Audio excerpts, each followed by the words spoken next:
Good morning बच्चों। Video में बात करते हैं फेमस मैथमेटिशियन की फेमस थ्योरम पर और साथ में बेसिक है एक्सरसाइज 6.2 का ट्राइंगल चैप्टर से एनसीईआरटी बुक 10th स्टैंडर्ड की। तो भाई क्या था कि ग्रीक मैथमेटिशियन जो था थेल्स, उसकी एक थ्योरम थी बेसिक प्रोपोर्शनलिटी थ्योरम के नाम से जानी जाती है। वो बीपीटी भी बोलते हैं उसको, थेल्स थ्योरम भी बोलते हैं। तो उसकी क्या स्टेटमेंट है और भाई क्या उसका प्रूफ है तो जानते हैं उसके बारे में। उससे पहले एक एक्टिविटी करते हैं बच्चों। देखो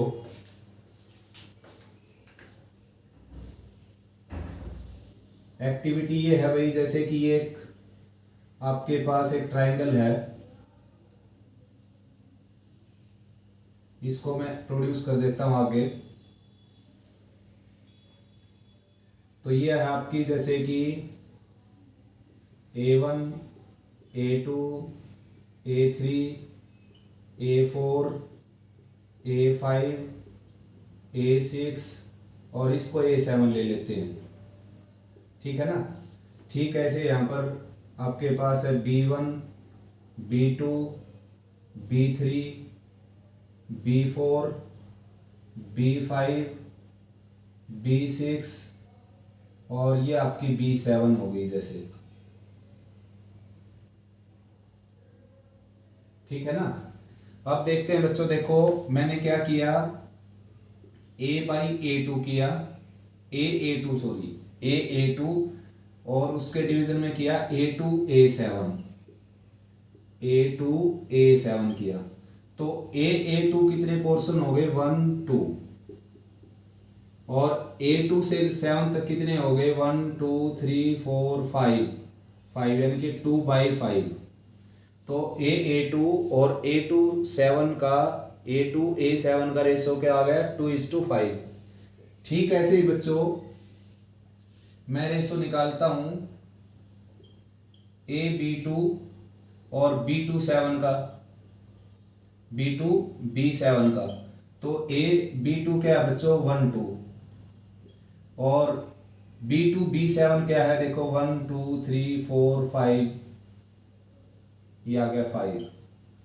तो भाई बच्चों दोनों की राइट साइड इक्वल हो गई, तो इसका मतलब दोनों की क्या होगी, left side equal.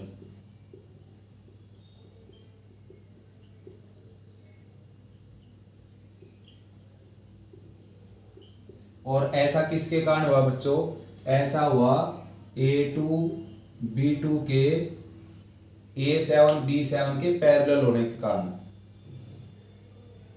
A2 B2 के A7 B7 पैरेलल होने के कारण ऐसा हुआ। और यही क्या है, बेसिक प्रोपोर्शनलिटी थ्योरम, यही प्रूव की है इस मैथमेटिशियन ने। ग्रीक कंट्री का मैथमेटिशियन है ये, ठीक है ना, थेल्स। तो इसकी थ्योरम में यही प्रूव किया गया है। स्टेटमेंट आपके सामने है, if a line is draw parallel to one side of a triangle to intersect the other two sides. यानी कि अगर किसी ट्राइंगल में एक लाइन पैरेलल ड्रा की जाए किसी साइड के पैरेलल, तो बची हुई दो साइड को अलग अलग जगह वो इंटरसेक्ट करेगी, डिफरेंट जगह पर ही करेगी। तो भाई ऐसा करेगी कि उसके जो टुकड़े हैं वो क्या हो जाएंगे, प्रोपोर्शनल, ठीक है ना। यानी कि बाकी दो साइड को इक्वल रेशियो में वो डिवाइड करेगी। A line is draw parallel to one sides of a triangle to intersect the other two sides in distinct points, the other two sides are divided in the same ratio. तो इसका proof करते हैं बच्चों। Most important theorem है point of exam के view से।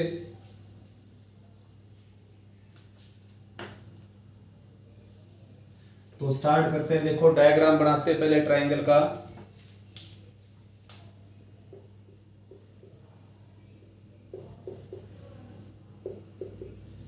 इसको बच्चों थेल्स थ्योरम के भी नाम से जानते हैं और बीपीटी के नाम से भी जानते हैं, बेसिक प्रोपोर्शनलिटी थ्योरम, बीपीटी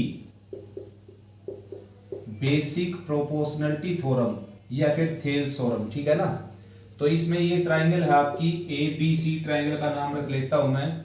और ये जो साइड है DE एक लाइन है बच्चों, DE लाइन BC के क्या है, पैरेलल, ठीक है ना, गिवन में है ऐसा। गिवन में क्या है, डीई पैरेलल टू बीसी, ऐसा गिवन है बच्चों। तो मैं क्या कर लेता हूं, देखो एक परपेंडिकुलर यहां डाल देता हूं मैं, इससे एक परपेंडिकुलर मैंने इसके ऊपर डाल दिया, इसका नाम रख दिया डीएल, और एक परपेंडिकुलर यहां डाल दिया भाई, इसका नाम रख दिया ईएम, ठीक है ना। और इन दोनों को ज्वाइन कर दिया बच्चों, इसको और इसको ज्वाइन कर दिया। ऐसा क्यों किया, एक स्टेप आगे चलते ही आपको पता चल जाएगा। देखो बच्चों, अब ट्राइंगल का एरिया आप निकालने के, आपके पास बहुत सारे मेथड हैं ट्राइंगल का एरिया निकालने के। उनमें से एक मेथड है base into height by two, यानी कि ट्राइंगल में बेस हो अपने पास, परपेंडिकुलर हो, तो base into height by two से ट्राइंगल का एरिया आ जाएगा। तो जैसे कि मैं एग्जांपल दे देता हूँ तीन, देखो जैसे ये ट्राइंगल है, ये BC है और ये A है, ये परपेंडिकुलर डाल दिया मैंने 80, तो इसका एरिया आ जाएगा perpendicular into base by two, ये इस ट्राइंगल का एरिया आ जाएगा बच्चों। ये ट्राइंगल है जैसे PQR, तो इस ट्राइंगल का एरिया कैसे आ जाएगा, बेस जो कि QR है इंटू परपेंडिकुलर जो कि खुद इसकी क्या है, साइड है, और बाई टू। और नेक्स्ट है ऑब्ट्यूज एंगल ट्राइंगल, ये कौन सी थी, राइट एंगल ट्राइंगल, जिसमें साइड ही उसकी क्या होती है, परपेंडिकुलर, ये ले लीजिए या ये ले लीजिए, एक ही बात है। और भाई दूसरी है एक्यूट एंगल ट्राइंगल, जिसमें जो परपेंडिकुलर डलेगा वो ट्राइंगल के अंदर ही आएगा। और नेक्स्ट है ऑब्ट्यूज एंगल ट्राइंगल, ये लगा लीजिए आप, DEF है ये ट्राइंगल। तो इसका मैं अगर परपेंडिकुलर डालूं तो ये कहाँ निकलेगा, बाहर निकलेगा परपेंडिकुलर, इसको थोड़ा सा प्रोड्यूस करना पड़ेगा जब इसके साथ मिलेगा ये। तो जैसे इस ट्राइंगल का एरिया निकालना है मैंने, तो क्या होगा एरिया, AEF यानी कि बेस इंटू हाइट, या कह लीजिए परपेंडिकुलर जो कि क्या है DM डिवाइडेड बाई 2। तो बेस इंटू हाइट बाई 2 से ट्राइंगल तीन तरीके से रिप्रेजेंट होती है आपके सामने। परपेंडिकुलर उसके अंदर हो सकता है, अंदर होगा तो ये टुकड़ा मत लेना बेस के तौर पर ना, ये टुकड़ा कंप्लीट बेस लिया जाएगा बच्चों। और यहाँ पर तो कोई कंफ्यूजन है नहीं, परपेंडिकुलर ये है, बेस ये है, या फिर परपेंडिकुलर बेस ये है, परपेंडिकुलर ये है। इसमें कंफ्यूज मत हो जाना भाई, परपेंडिकुलर राधि के ऊपर आया तो बेस या ले या ये ले, अगर ये बेस लेंगे तो आप इस ट्राइंगल का एरिया निकलेगा, ये लेंगे तो इस ट्राइंगल का, और पूरा बेस लेंगे तो पूरी ट्राइंगल का। आप देखिए ठीक ऐसे यहाँ पर अगर DEF का एरिया निकालना, आपने एरिया को आपने 9th क्लास में पढ़ लिया था, ऐसे लिखते हैं एरिया ट्राइंगल DEF।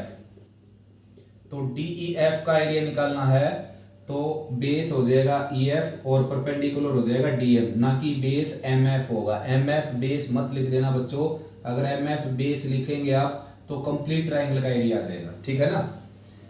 अब देखो मेरे को निकालना है ट्राइंगल का एरिया, ADE का एरिया निकालना पहले, ठीक है ना। Area triangle ADE, triangle ADE का एरिया निकालना बच्चों। तो क्या हो जाएगा, देखियो ये मैं ले लेता हूं बेस, AD ये है ट्राइंगल कंप्लीट, ठीक है ना। ये ट्राइंगल है बच्चों, ये कंप्लीट ट्राइंगल कौन है, ADE, ठीक है ना। तो कैसे करता हूं मैं, देखो ये बेस ले लिया मैंने, ये परपेंडिकुलर लेकर चलता हूं मैं इसका, ये परपेंडिकुलर ले लिया तो बेस ये ले लूंगा जिसके ऊपर परपेंडिकुलर आया है, यानी कि यहाँ पर जो 90 डिग्री का एंगल बना है इसमें। तो ये क्या है 80, और इनटू परपेंडिकुलर क्या हो जाएगा EM या ME, और डिवाइडेड बाई 2। ये इक्वेशन फर्स्ट हो गई बच्चों, ठीक है ना, आया समझ में। अब एरिया निकालता हूं मैं इस ट्राइंगल का, देखना इसका, इस ट्राइंगल का एरिया निकालता हूं मैं। ये ट्राइंगल है DBE, एरिया ट्राइंगल DBE। तो DEB में बच्चों में DB को तो ले लेता हूं बेस, या BD कह लीजिए इसको, या DB कह लीजिए, एक ही बात है। DB को ले लिया मैंने बेस, और परपेंडिकुलर कौन सा हो जाएगा, देखो ये परपेंडिकुलर इसके अंदर तो हो नहीं सकता क्योंकि ये ऑब्ट्यूज एंगल ट्राइंगल है, तो परपेंडिकुलर इससे बाहर है। देखो जैसे ये केस ये बताया मैंने आपको, तो यही परपेंडिकुलर हो जाएगा जो कि कौन है EM और डिवाइडेड बाई 2। ये इक्वेशन हो गई सेकंड, ठीक है ना। अब इक्वेशन फर्स्ट को सेकंड से अगर मैं डिवाइड करूं बच्चों, इक्वेशन फर्स्ट को सेकंड से डिवाइड कर दिया मैंने,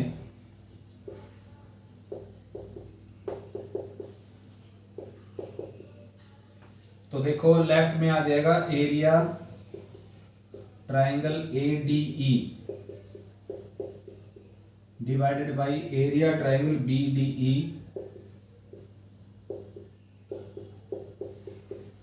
इज इक्वल टू, इसको अगर इसको डिवाइड करेंगे आप तो क्या आ जाएगा, EM से EM कट जाएगा। EM को आप ME भी लिख सकते हो बच्चों और EM भी लिख सकते हो, दोनों एक ही बातें हैं।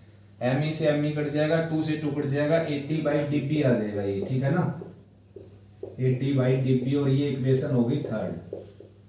अब ठीक ऐसे एक और इक्वेशन निकालेंगे। अब की बार मैं परपेंडिकुलर और ये बदल देता हूं, देखो दोबारा से एरिया निकालता हूं ADE का, अगेन एरिया ट्राइंगल ADE का एरिया निकालता हूं बच्चों। अब की बार मैं बेस ले लेता हूं, ये देखिए ये बेस ले लिया मैंने, ये बेस लूंगा तो परपेंडिकुलर कौन सा लूंगा मैं यहाँ पर, ये परपेंडिकुलर लूंगा, ठीक है ना। अब की बार परपेंडिकुलर कौन सा हो जाएगा, ये वाला। आए समझ में। बेस अगर हम इसको लेंगे, बेस इसको लिया अगर मैंने, तो परपेंडिकुलर इसके ऊपर ही आएगा ना, 90 डिग्री का एंगल बनाने के लिए, ये परपेंडिकुलर होगा। तो बेस क्या अपना AE और परपेंडिकुलर कौन है बच्चों, DL और बाई 2 स्मॉल l लिख देंगे, स्मॉल l में लिख रखा है मैंने ये इक्वेशन हो गई 4, ठीक है ना। अब ट्राइंगल का एरिया निकालेंगे इसका, देखो ये जो ट्राइंगल है अपनी, ये वाली ट्राइंगल, इस ट्राइंगल का एरिया निकालेंगे। ट्राइंगल का नाम है बच्चों BCE, एरिया ट्राइंगल BCE, कुछ भी लिख सकते हैं यहाँ पर नाम ट्राइंगल का, BCE ECB कुछ भी। तो भाई इसका बेस कौन सा है बच्चों, बेस है ये, देखो ये बेस है इसका, ये बेस लेकर चलूंगा मैं, ठीक है ना। ये बेस हो गया अगर इसका CE या EC लिख सकते हो या C लिख सकते हो, ये बेस हो गया। और ये ट्राइंगल होगी जैसे, तो परपेंडिकुलर इससे कहां डला बच्चों, बाहर डला, देखो ये परपेंडिकुलर, ये ट्राइंगल ली हमने जैसे, देखो ट्राइंगल ये नहीं लेंगे भाई बच्चों, ट्राइंगल लेंगे जिसका बेस तो यही हो जाए, लेकिन परपेंडिकुलर कौन सा हो जाए अपने पास, DL, क्योंकि ऊपर वाली ट्राइंगल में DL परपेंडिकुलर लिया है, तो नीचे वाले में भी DL परपेंडिकुलर लेंगे। तो अब की बार एरिया निकालेंगे इस ट्राइंगल का, देखो इस ट्राइंगल का, ये साइडेड कर दी मैंने, ये पोर्शन किसी में शामिल नहीं होगा। एक बार इस ट्राइंगल का एरिया निकाला नीचे वाले केस में, एक बार इसका निकाला हमने, ठीक है ना। तो बेस कौन सा लेंगे, बेस लेंगे हम ये CE, ट्राइंगल का नाम है DEC ट्राइंगल का नाम बच्चों। तो बेस कौन सा हो जाएगा, EC या CE।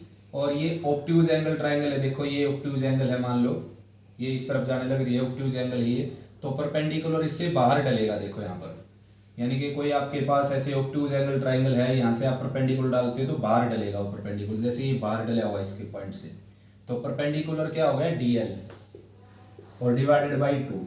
ये इक्वेशन हो गई बच्चों 5th।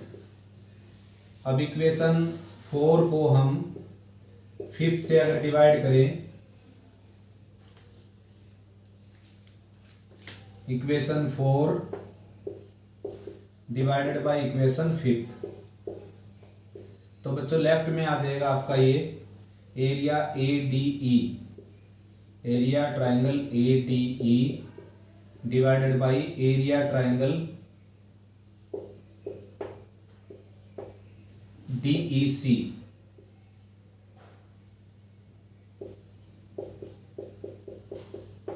ठीक है ना, एरिया ट्राइंगल ADE डिवीजन में DEC, और DL से DL कैंसिल हो जाएगा, जैसे 2 से 2 कैंसिल हो जाएगा, और ये आ जाएगा AE/EC। अब देखो बच्चों लेफ्ट साइड को कंपेयर करते हैं, area triangle ADE, area triangle ADE, lower part में इसके BDE है, इसके DEC है। ADE और DEC। तो ADE ये है, जैसे देखो इसके लोअर पार्ट में है BDE, तो BDE ये ट्रायंगल होगी। इसके लोअर पार्ट में है DEC, ये ट्रायंगल होगी।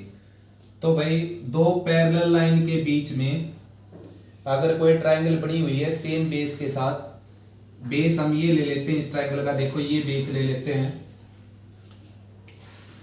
इसमें मैंने परपेंडिकुलर डाल दिया। जैसे अब दूसरे तरीके से एरिया निकालता हूं मैं इसका, देखो तो ये बेस ले लिया मैंने इस ट्रायंगल का, ठीक है ना, ये बेस ले लिया भाई इस ट्रायंगल का, ये बेस ले लिया मैंने DEB का, ठीक है ना, और परपेंडिकुलर डाल दूंगा फिर मैं बेस के ऊपर, तो बेस इंटू हाइट बाई 2 इसका क्या आ जाएगा एरिया। ठीक है, ऐसे इसका दोबारा से इस ट्रायंगल का एरिया निकालेंगे DEC का, तो ये बेस हो गया, ठीक है ना, और परपेंडिकुलर डाल देंगे तो परपेंडिकुलर दोनों के बीच में क्या डलेगा, सेम हाइट का, क्योंकि पैरेलल लाइन के बीच में डिस्टेंस हमेशा बराबर होती है।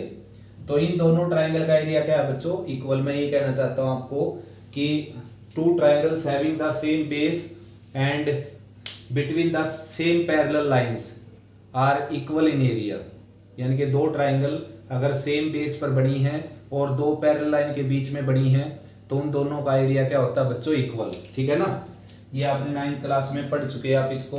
तो अब एरिया यहां पर मैं रीजन ले देता हूं, since area triangle BDE equal to area triangle DEC,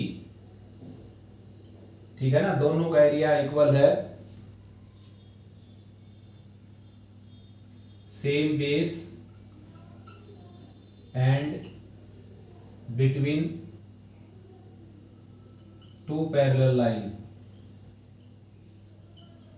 same base और बिटवीन टू पैरेलल लाइन है दोनों ट्रायंगल, तो इनका एरिया क्या हो जाएगा, सेम। तो मैं इसको हटा देता हूं यहां से, ये अपर पार्ट तो देखो सेम है ही, एरिया ट्रायंगल ADE, इसको हटाकर मैं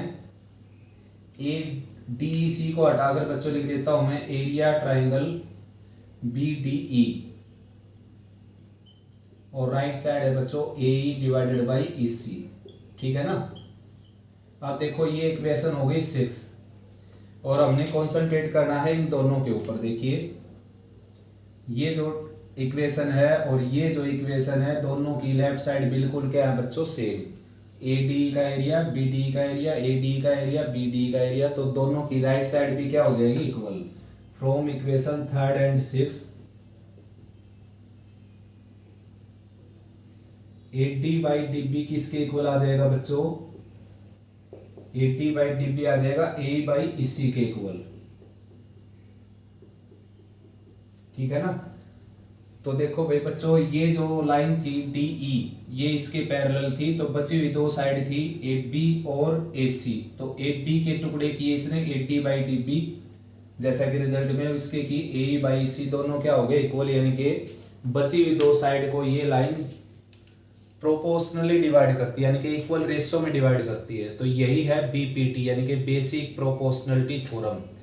अब मैं पूरा डिटेल से बता देता हूं बच्चों, अगर आप इसको वॉच करेंगे, पूरा वीडियो को ध्यान से देखेंगे तो आपके सामने कोई प्रॉब्लम नहीं आएगी। प्रॉब्लम आती ये है कि ये थ्योरम तो लगभग हर किसी को आ जाती है, लेकिन रेशियो यहाँ पर और भी कई बढ़ते हैं बच्चों। तो टोटल 6 रेशियो बनते हैं, 6 के 6 मैं आपको बता देता हूँ। देखो पहला रेशियो कौन सा बन गया, देखना। पहला रेशियो बना, जैसे आपने इसका ये टुकड़ा लिया, ये तो हमने प्रूव किया है, ये ले लिया जैसे, और ये AE बाई EC हो गया, तो एक रेशियो तो ये हो गया बच्चों। एक इसका रेसिप्रोकल कर दो आप, DB बाई AD, इसका अगर रेसिप्रोकल कर दे हम, चलो यहां लिख देता हूं, सारे यहां लिखे जाएंगे। ये इक्वेशन थी 6, तो ये तो आपने प्रूव किया है ही, AD divided by DB equal to AE divided by EC, ये तो आपने प्रूव किया है ही, ठीक है ना। अब एक हो जाएगा इसका रेसिप्रोकल लेने से प्रूव। इसका रेसिप्रोकल किया मैंने, DB अपर पार्ट में आ गया और AD लोअर पार्ट में आ गया, राइट में ऐसे ये रेसिप्रोकल करूंगा, EC अपर पार्ट में, AE लोअर पार्ट में, तो ये प्रूव करना आ जाए तो ये भी प्रूव कर सकते हो आप। पहले ये प्रूव कर देना, रेसिप्रोकल कर देना, ये आ जाएगा।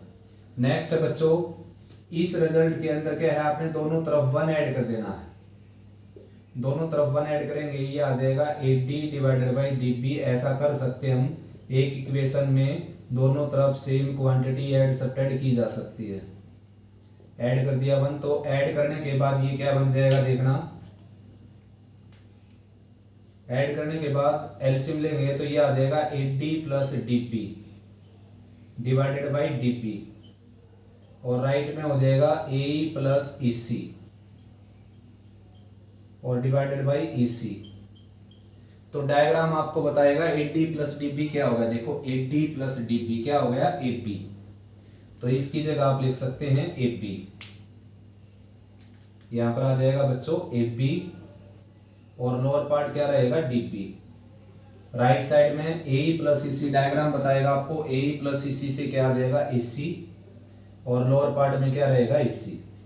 तो एक इसको रेसिप्रोकल करने से आ जाएगा, इसका रेसिप्रोकल करेंगे हम, dp अपर पार्ट में आ जाएगा और ab लोअर पार्ट में आ जाएगा और ec अपर पार्ट में आ जाएगा, ac लोअर पार्ट में आ जाएगा। तो 4 रेशो हो गए बच्चों।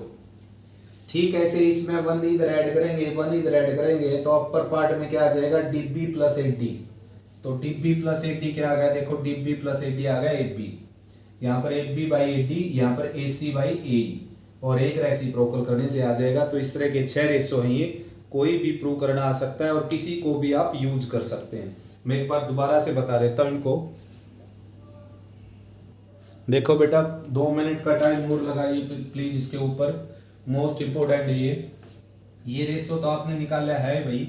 एक इसका आ जाएगा रेसिप्रोकल करने से आंसर, इसका रेसिप्रोकल कर दीजिए, यानी कि dp डिवाइडेड बाई 8d और ec डिवाइडेड बाई ae। तो एक ये आ गया बच्चों, 2 आंसर आ गए। अब क्या है इसके अंदर, देखो इसके अंदर 1 ऐड कर देता हूं मैं दोनों साइड। 8d dp है अपने पास, dp 1 ऐड कर दिया इसमें मैंने, और 1 राइट में ऐड कर दिया ae और ec। तो 1 ऐड करने के बाद एलसीएम लेंगे तो ये आ जाएगा 8d प्लस dp और डिवाइडेड बाई dp। राइट में आ जाएगा ae प्लस ec और डिवाइडेड बाई ec। अब डायग्राम को आप देखें, 8d dp ऐड करने के बाद क्या बन गया, ap, और dp लोअर पार्ट में है ही, और ae में ec ऐड करने के बाद क्या बन गया, ac, और लोअर पार्ट में ec है ही, एक ये बन गया बच्चों। ठीक है ना। और एक इसका रेसिप्रोकल करने से बन जाएगा, रेसिप्रोकल करेंगे इसका dp डिवाइडेड बाई ab और ec डिवाइडेड बाई ac। ये 4 हो गए, ठीक है ना। उसके बाद 2 कहां से आएंगे, एक इसमें अगर आप दोनों तरफ 1 ऐड करेंगे, जैसे इसमें 1 ऐड किया हमने, तो एक इसमें अगर दोनों तरफ 1 ऐड कर दिया जाए, dp बाई 8d प्लस 1 और ec बाई ae प्लस 1। तो dp ऐड करने के बाद ये आ जाएगा बच्चों dp plus 8d divided by 8d, LCM लेने के बाद ec plus ae divided by ae। अब आपको डायग्राम बताने लग रहा कि dp में 8d ऐड करेंगे तो क्या आ जाएगा, ab कह लीजिए या ba कह लीजिए, मर्जी आपकी, ठीक है ना। आया समझ में। तो इसको ab या ba में से कुछ भी बोल सकते हैं आप, तो मैंने बोल दिया इसको ab। तो लोअर पार्ट में क्या है, 8d। ठीक ऐसे ये टुकड़े दोनों ऐड होंगे, जैसे कि ऐड किया गया, तो क्या हो जाएगा, ये ae प्लस ec है, तो a प्लस c लिख रखा है मैंने, तो c को ec लिखा जा सकता है बच्चों, एक ही बात है बिल्कुल। तो क्या आ जाएगी, ac और डिवाइडेड बाई ec। तो ये कौन सा आ गया, ये आ गया 5th। और एक इसका रेसिप्रोकल करने से आ जाएगा, 8d ऊपर चला जाएगा, 8b नीचे आ जाएगा, और ac ऊपर चला जाएगा और ac नीचे आ जाएगा। ये 6 हो गया, यानी कि टोटल 6 रेशो बना सकते हो आप, कोई एक रेशो नहीं बनता यहाँ पर। 6 के 6 में से कोई भी यूज कर सकते हो आप, ठीक है ना, और कोई भी प्रूव कर सकते हो आप। पहले ये प्रूव कर देना, उसके बाद ये जो मैंने काम किया है ये काम करेंगे तो आप कोई भी रेशो प्रूव हो जाएगा। तो अगर मैं डायग्राम में बताऊं आपको, ये रेशो यहाँ से भी समझना जरूरी है बच्चों। देखो इसका ऊपर वाले ट्रायंगल का टुकड़ा ऊपर रखा है, नीचे वाले का नीचे रखा है, ये आ गया। इसका ऊपर रखा है, इसका नीचे रखा है, ये आ गया। फिर इसको पलटने से ये आ गया, ठीक है ना। उसके बाद इस बड़ी साइड के नीचे, कंप्लीट साइड के नीचे मैंने क्या रख दिया, ये नीचे वाला पोर्शन रख दिया। प्रूव कर चुका मैं इनको, आप बताने लग रहा हूं आपको याद करवाने के लिए। ठीक जैसे इसके टुकड़े किए ना मैंने, ठीक वैसे उसी के टुकड़े करने हैं। इसी तरीके से 6 रेशो बनती हैं। इसके टुकड़े किए मैंने कंप्लीट के नीचे, ये ऊपर वाला टुकड़ा किया, देखो कंप्लीट के नीचे ऊपर वाला टुकड़ा, कंप्लीट के नीचे ऊपर वाला टुकड़ा कर देते हैं। कंप्लीट के नीचे ऊपर वाला टुकड़ा, ठीक है। ऐसे ही कंप्लीट के नीचे ऊपर वाला टुकड़ा, कंप्लीट है AC और ये ऊपर वाला टुकड़ा AE। तो एक इसका रेसिप्रोकल करने से आ जाएगा AD डिवाइडेड बाई AP और AE डिवाइडेड बाई AC, ठीक है ना। 4 हो गए। अब कंप्लीट के नीचे वाला टुकड़ा, नीचे वाला है BD। तो जैसे आपने इसके टुकड़े किए वैसे इसके करने। कंप्लीट के नीचे वाला टुकड़ा AC के नीचे C, ये आ गया। एक इसका रेसिप्रोकल करने से आ जाएगा, रेसिप्रोकल कर दीजिए BD बाई AP और C बाई AC, ठीक है ना। इस तरीके से 6 रेशो हो जाएंगे। नेक्स्ट है बच्चों BPT का इनवर्स, इनवर्स ऑफ BPT यानी कि inverse of basic proportionality theorem, और भाई इनवर्स ऑफ थेल्स थ्योरम, ठीक है ना। तो थेल्स थ्योरम आपको समझ में आई कि क्या है, कि अगर एक ट्रायंगल है, आपके पास एक ट्रायंगल है बच्चों, और उसमें एक लाइन अगर किसी साइड के पैरेलल है तो बची हुई 2 साइड को इक्वल रेशियो में डिवाइड करती है वो लाइन, ठीक है ना। यानी कि D लाइन बची हुई को इक्वल रेशियो में, यानी कि AB और AC को इक्वल रेशियो में डिवाइड करती है। और रेशियो मैंने आपको 6 बताई, कोई भी हो सकता है, जरूरी नहीं कि भाई AD बाई DB और AE बाई EC होगा। केवल थ्योरम रटने से काम नहीं चलेगा बच्चों। जब आप क्वेश्चंस करेंगे तो ये मेरी सारी की सारी 6 बातें काम आएंगे आपको, जो रेशियो मैंने आपको बताई है। पजल नहीं होंगे आप बिल्कुल भी, रेशियो कोई भी बना सकते हो। जिस तरह एक साइड का आपने टुकड़ा किया, जिस तरीके से किया, मतलब जैसे आपने ये ऊपर रखा है नीचे, ऐसे ये ऊपर रखना पड़ेगा, ये नीचे। आपने ये ऊपर रखा है, ये नीचे रखा है, तो इसी तरह ये ऊपर ये नीचे रखना पड़ेगा। आपने कंप्लीट के नीचे ये रख दिया, तो ऐसे ही कंप्लीट के नीचे ये रखना पड़ेगा। आपने कंप्लीट के नीचे ये रख दिया, कंप्लीट के नीचे ये रखना पड़ेगा, ठीक है ना। किसी तरीके से टुकड़े कर लीजिए आप, दूसरी साइड के ठीक उसी तरीके से टुकड़े होंगे। तो भैया BPT का इनवर्स क्या है? BPT का इनवर्स ये है, अगर कोई लाइन ऐसी है जो ट्राइंगल की 2 साइड को इक्वल रेशियो में डिवाइड करती है। मतलब अब की बार गिवन क्या है, अब की बार गिवन है बच्चों, ये गिवन है AD divided by DB equal to AE divided by AC, ये गिवन है बच्चों, ठीक है ना। प्रूव क्या करना है, अब की बार प्रूव करना है कि D जो है, D पैरेलल है BC के। आया समझ में? D किसके पैरेलल प्रूव करनी है? BC के। तो स्टार्ट करते हैं भाई बच्चों। देखो लेट कर लेता हूं मैं प्रूफ में, let D is not parallel to BC, ठीक है ना। तो ड्रा कर लेता हूं, draw DE dash parallel to BC। तो DE डैश को मैंने पैरेलल ड्रा कर लिया BC के। Therefore using BPT, according to BPT